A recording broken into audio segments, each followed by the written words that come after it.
Hello friends, આપણે હોટલમાં જમવા જઈએ તો આપણે સ્ટાર્ટર ઓર્ડર કરતા હોઈએ છીએ.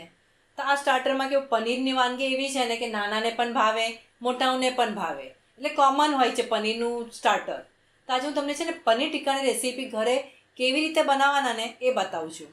આ પનીર ટીક્કા બનાવવાનું એટલા આસાન છે ને અને એટલા ઓછા સમયમાં અને ઓછા ખર્ચમાં તમે બનાવી શકો છો.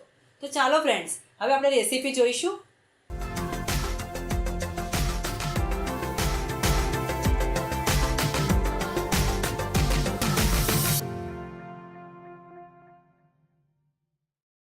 મિત્રો, આજે હું તમને છે ને ચટપટું પનીર ટીક્કાની રેસીપી બતાવી રહી છું.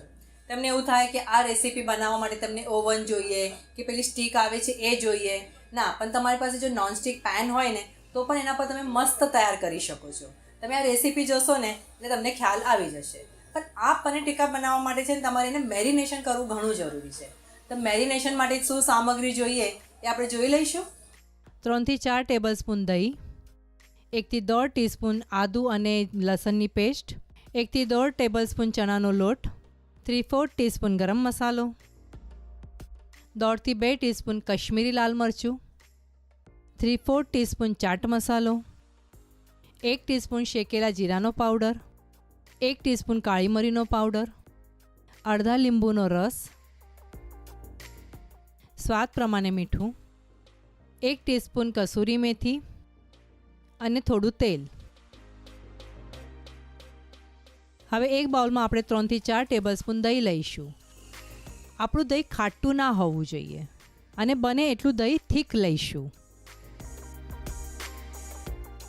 હવે 1.5 થી 2 ટીસ્પૂન કશ્મીરી લાલ મરચું નાખીશું, 1 ટીસ્પૂન કાળી મરીનો પાવડર,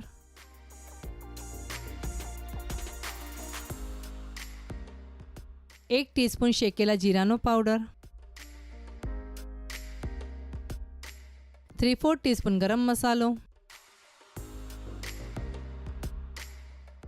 3/4 ટીસ્પૂન ચાટ મસાલો, સ્વાદ પ્રમાણે મીઠું,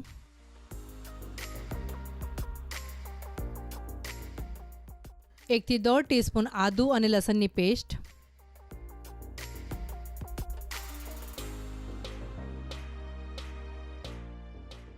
અડધા લીંબુનો રસ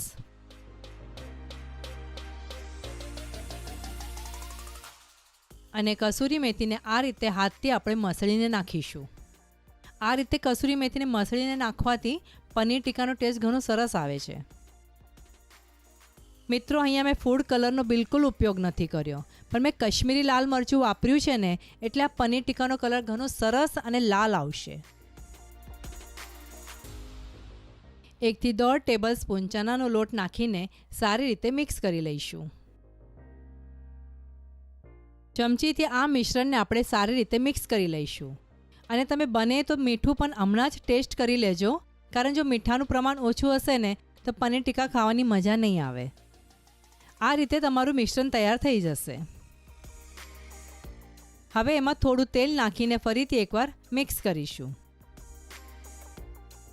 મિત્રો, પનીર ટીક્કાનું મિશ્રણ બનાવતી વખતે તમે ઘટ્ટ દહીંનો જ ઉપયોગ કરજો, તો જ તમારું મિશ્રણ આ રીતે થીક બનશે અને પનીર ટીક્કા તમારે એકદમ મસ્ત ડ્રાય અને ક્રિસ્પી તૈયાર થશે. હવે આપણું મિશ્રણ સારી રીતે મિક્સ થઈ ગયું છે. હવે આપણે એમાં શાકભાજી ઉમેરી દઈશું. અહીંયા મેં 200 થી 250 ગ્રામ પનીરના આ રીતે ચોરસ ટુકડા કરી લીધા છે. ટામેટાના ચોરસ ટુકડા, શિમલા મરચીના ચોરસ ટુકડા અને ડુંગળીના ચોરસ ટુકડા કરી લઈશું. મિત્રો, જો તમને ભાવે ને તો તમે પીળી અને લાલ શિમલા મરચીનો પણ ઉપયોગ કરી શકો છો. હવે આ બધા શાકભાજીને આ મિશ્રણમાં આપણે નાખીશું.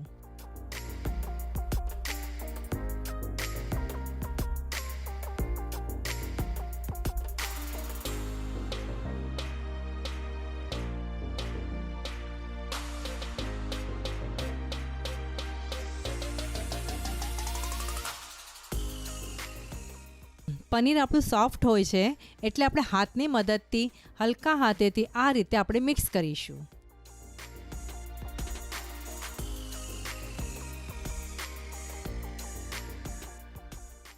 બધા શાકભાજી અને પનીર આપણા સારી રીતે કોટ થાય એ રીતે આપણે મિક્સ કરી લઈશું.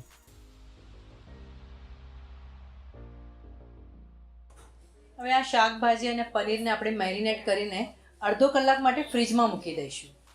તમે આને જેટલી વાર વધારે મેરિનેટ કરશો ને એટલો આ બધા મસાલાનો ટેસ્ટ એ પનીરમાં અને શાકભાજીમાં એટલો સરસ આવી જશે ને કે તમારે પનીર ટીકા ખાવામાં એકદમ લાજવાબ લાગશે. તો ચાલો હવે આપણે એને મેરિનેટ કરી ફ્રીજમાં અડધા કલાક માટે મૂકી દઈશું. હવે અડધો કલાક થઈ ગયો છે અને આપણા શાકભાજી અને પનીર મસ્ત મેરિનેટ થઈ ગયા છે. તવો ગરમ થાય કે પનીર અને શાકભાજીને આપણે રોસ્ટ કરવા માટે મૂકીશું.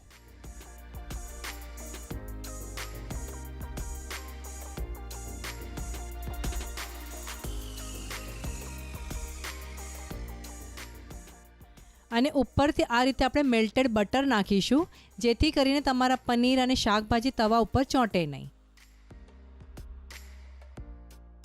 મિત્રો તમે આ રીતે બટર નાખશો ને તો તમે હોટલમાં ખાતા હોય ને એવો તમારા પનીર ટીકાનો ટેસ્ટ આવશે. તવાને આપણે આ રીતે ઉપર નીચે કરીને બટરને સ્પ્રેડ કરીશું.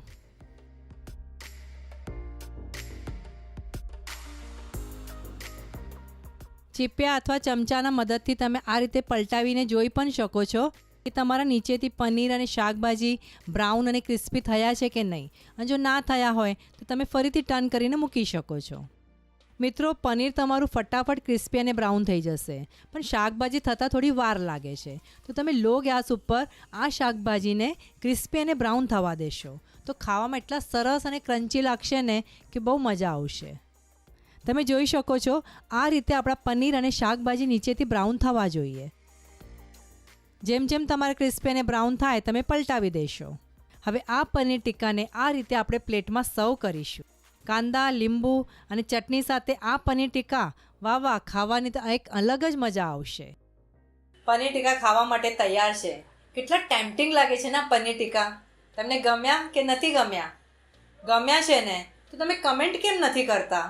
હું તમારા કમેન્ટની રાહ જોઈ રહી છું. જો તમને આ રેસીપી ગમે ને મિત્રો તો તરત જ કમેન્ટ કરજો. સરસ ખાઓ, સ્વસ્થ રહો અને ગુજરાતી રસોઈ જોતા રહેશો.